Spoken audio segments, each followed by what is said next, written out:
नेतृत्व करायची संधी मिळाली आहे आणि तुम्ही मोदी साहेबांवर टीका करता, तुम्ही अमित शहाजींना त्यांना काही बाई बोलता, तुम्ही एकनाथजी शिंदे साहेबांच्यावरती टीका करता. अहो, ही माणसं स्वतःच्या कर्तृत्वानं मोठी झालेली माणसं आहेत.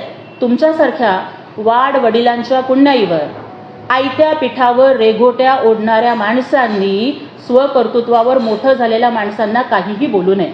आणि उद्धवजी, तुम्ही भावनेच्या भरात अब्दाली बिब्दाली बोलून गेलात खरं, पण त्यामुळे तुमचे नवमतदार नाराज तरी होणार नाहीत ना. अहो, हिंदू हृदय सम्राट बाळासाहेब ठाकरेंनी ज्वलंत हिंदुत्व जोपासलं, पण तुम्ही मतांच्या लालचेपोटी हिरव्या सापांना गळ्यात घालून मिरवताय. कुठल्या तोंडानं हिंदुत्वाची भाषा करताय. आणि तुम्ही अमित शहांना अब्दाली म्हणताय, मग आम्ही उद्धवचा मतांसाठी उस्मान झाला म्हणलं तर तुम्हाला चालेल का? तुम्ही लोकांना अब्दाली म्हणताय. अहो, जनता तुम्हाला थोड्या दिवसांनी बसा खाली म्हणेल, त्याचा तुम्ही विचार करावा, हे मला तुम्हाला सांगायचं आहे. आणि त्याचबरोबर उद्धवजींना मला हेच सांगायचं आहे की तुमच्या राजकारणावर आली आहे जोरदार टाच, तुमच्या राजकारणावर आली आहे जोरदार टाच. आणि म्हणूनच तुमचा मुलगा करत होता अंबानींच्या लग्नामध्ये नाच. जर आला असेल तुम्हाला माज, तर येत्या निवडणुकीमध्ये जनता जिरवेल तुमची खाज. जनाची नाही तर थोडी मनाची तरी बाळगा लाज. का आता मौल्यवान हिरवी वस्त्रे घालून तुम्ही पाहायला जाणार आहात आज? संजय राऊत सुद्धा काल बोलताना काहीतरी शेर ठोकते है वगैरे अशा पद्धतीची भाषा त्यांनी केली. संजय राऊत, तुम्ही सत्तेच्या मोहापोटी शिवसेनेला काँग्रेस आणि राष्ट्रवादीचं पायपुसणं करून ठेवलंय.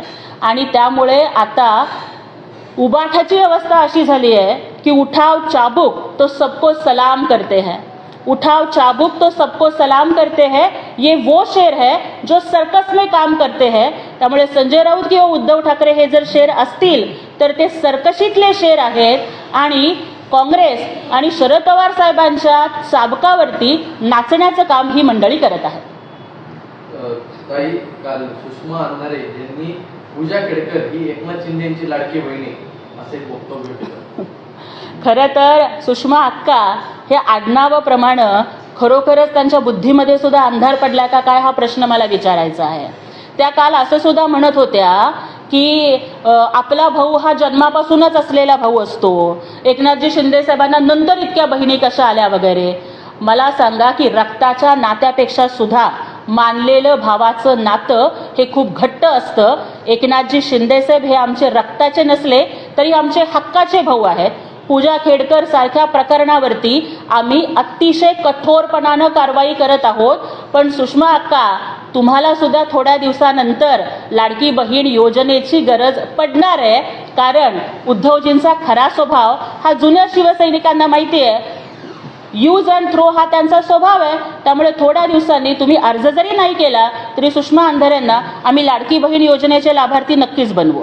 उद्धव ठाकरे गटाकडून सातत्याने लाडकी बहीण योजना यावरती टीका होती, कारण त्यांच्या पायाखालची वाळू सरकलेली आहे. या माध्यमातून आपण नेहमी बघतो की आपल्या जीवनामध्ये रक्षाबंधन हा एकदा साजरा केला जातो, पण तुम्ही आज बघत असाल की एकनाथजी शिंदेसाहेब हे जिथे जिथे जातात तिथं हजारो महिला भगिनी या हातामध्ये राखी घेऊन आपल्या लाडक्या भावाची वाट बघत उभ्या आहेत. आतापर्यंत मुख्यमंत्री आणि सर्वसामान्य जनतेचं हे असं नातं कुणीच बघितलेलं नाही आहे.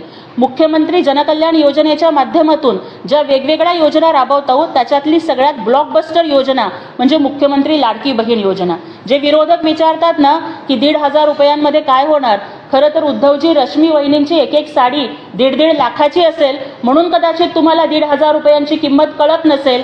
पण 1,500 रुपयाची किंमत त्या भगिनीला विचारा जी महिनाभर कुणाच्या तरी घरची धुणीभांडी करते, त्यांच्या घरचा टॉयलेट साफ करते आणि तिला महिन्याच्या अखेरीला 1,500 रुपये मिळतात. तुम्ही 1,500 रुपयांची किंमत त्या भगिनीला विचारा जिच्या घरातला किराणा 1,500 रुपयामध्ये येतो. तुम्ही त्या भगिनीला विचारा की जी 500 रुपयाची साडी नाही विकत घेऊ शकत, पण या रक्षाबंधनाला जेव्हा 1,500 रुपये तिच्या खात्यावर जमा होतील तेव्हा ती आपल्या मुख्यमंत्री भावाची सन्मानाची साडी घेईल. त्यामुळं मुख्यमंत्री लाडकी बहीण योजनेला जो प्रचंड असा प्रतिसाद मिळतोय त्यामुळं विरोधकांच्या पायाखालची वाळू सरकलेली आहे आणि महाराष्ट्राच्या या महिला भगिनीच मला वाटतं विरोधकांना त्यांची जागा दाखवून देतील. त्या काळात उद्धव ठाकरे मुख्यमंत्री होते तेव्हा त्या काळातच सचिन वाझे यांची नियुक्ती करण्यात आली, कारण त्याच सचिन वाझे यांनी अनिल देशमुख आणि जयंत पाटील यांचं नाव घेतलंय. सचिन वाझे हे जे बडतर्फ झालेले होते त्यांना पुन्हा परत पोलीस दलामध्ये घेतलं जावं याच्यासाठीचा आग्रह कोणाचा होता? आम्ही तर असं ऐकलंय की एका भांडूपच्या भाडोत्री माणसाने सचिन वाझेला त्यांच्याकडे नेलेलं होतं. सचिन वाझेला पुन्हा पोलीस दलामध्ये न्यावं याच्या संदर्भातचा आग्रह कुणाचा होता? अगदी मनसुख हिरेन प्रकरण सुद्धा जेव्हा उजेडात आलं तेव्हा उद्धवजी तुम्हीच सचिन वाझे म्हणजे लादे नाही का अशा पद्धतीची बेशरमपणाची भाषा केलेली होती. माफ करा, ही भाषा आम्हाला वापरावी लागते, परंतु वारंवार जर आमच्या नेत्यांच्या वरती खालच्या पद्धतीची भाषा वापरली जात असेल तर आम्हाला सुद्धा त्याच भाषेत उत्तर द्यावं लागेल. सचिन वाझेंनी काल जे काही आरोप केलेले आहेत त्या सगळ्याची दखल आपण घ्यावी. सचिन वाझे हा तर नार्को टेस्टला सुद्धा तयार आहे आणि अनिल देशमुख असतील किंवा इतर कोणी असतील त्यांना जर स्वतःवरती इतका विश्वास असेल तर त्यांनी सुद्धा नार्को टेस्ट द्यावी.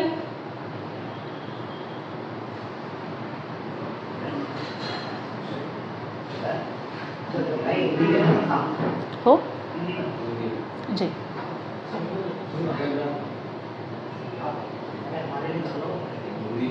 लाड़की बहन योजना को लेकर किस प्रकार से लगातार विपक्ष सवाल उठा रहा है, किस प्रकार से घेर रहा है, किस तरह से देख रहे हैं आप? सबसे पहले तो मैं आपको ये बताना चाहूंगी कि लाडली बहन ठीक ठीक है ठीक चलो. मुख्यमंत्री लाड़की बहन योजना या फिर अगर हिंदी में कहे तो लाडली बहना योजना, ये महाराष्ट्र शासन का एक सबसे लोकप्रिय योजना है. जो भी विरोधक यहाँ पर बातें कर रहे हैं वो लाड़की बहन योजना को जो प्रतिसाद मिल रहा है उस वजह से घबरा गए हैं. कल ही हमने देखा जो उबाठा के नेता उद्धव ठाकरे वो बोल रहे थे कि लाड़की बहन योजना को वो भीख कह रहे थे, वो उसे घूस कह रहे थे. उद्धव जी, क्या एक भाई और बहन का प्यार आपको समझ में नहीं आता? क्या जब एक बहना अपने भाई की कलाई पर राखी बांधती है और भाई जब उसे अपनी प्यार की कोई भेंट देता है तो आप उसे भीख कहेंगे? क्या आप उसे घूस कहेंगे? ये कौन सी संस्कृति है आपकी? ये तो एक भाई और बहन के पवित्र प्यार का अपमान हुआ. और उद्धव जी, आप हम पर जो चाहे कहे, लेकिन महाराष्ट्र की जो गरीब बहना वो क्यों में खड़ी रहकर वो ये फॉर्म भर रही है, लाखों करोड़ों महिला ये फॉर्म भर रही है, क्या आप उन्हें भिखारी कहेंगे? अगर आप इस तरह से महाराष्ट्र की महिलाओं का अपमान करेंगे तो वो आपको आपकी जगह दिखा देंगी. ये भीख नहीं है बल्कि ये महिला सम्मान की योजना है. ये भाई और बहन के प्यार का सम्मान है. ते अविमुक्तेश्वरानंदांचं विचारताय का? ते तो एक पॉइंट उद्धव ठाकरेंच्या ह्याच्यात आलेला होता. गद्दारी करणारा हिंदू नसतो असं शंकराचार्य म्हणाले. हां, काल बोलताना उद्धवजींनी अविमुक्तेश्वरानंद शंकराचार्यांच्या वक्तव्याचा संदर्भ दिला की ते म्हणाले होते की गद्दारी करणारा हिंदू नसतो. हो, खरंय त्यांचं. ते शंकराचार्य आहेत, हिंदू धर्माचे गुरु आहेत, आम्ही त्यांचा आदर करतो. पण पुन्हा एकदा बघा ते काय म्हणाले होते की गद्दारी करणारा हिंदू नसतो.